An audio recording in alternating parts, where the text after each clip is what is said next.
মসজিদে আজান হওয়ার আগে মহিলারা কি বাসায় নামাজ আদায় করতে পারবেন? এটা অনেক মা বোনদের প্রশ্ন। অনেক মা বোনরা ওযু করে প্রস্তুত হয়ে যায় নামাজে বসে থাকেন, অপেক্ষা করতে থাকেন কিসের? মসজিদের আজানের। মসজিদে আজান হয়ে গেছে, এরপরে দাঁড়ায় তিনি ওয়াক্তের সালাত আদায় করা শুরু করেন। এটা একটা ভুল ধারণা। মসজিদের আজানের সাথে মেয়েদের বাসায় সালাতের কোনো সম্পর্ক নাই। মসজিদের আজানের সাথে পুরুষদের মসজিদের জামাতের সম্পর্ক আছে, কিন্তু মহিলাদের বাসায় সালাতের কোনো সম্পর্ক নাই। আল্লাহ সুবহানাহু ওয়া তাআলা কোরআনে কারীমে সূরা নিসার 103 নম্বর আয়াতে বলেছেন, ইন্নাস সালাতা কানাত আলাল মুমিনিনা কিতাবাম মাওকুতা, নিশ্চয়ই সালাত মুমিনদের উপরে নির্দিষ্ট সময় আদায় করাটাকে ফরজ করা হয়েছে।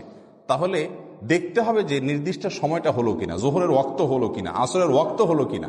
ওয়াক্ত হয়ে গেছে, সালাত আদায় করতে পারবেন, আজান হোক বা না হোক।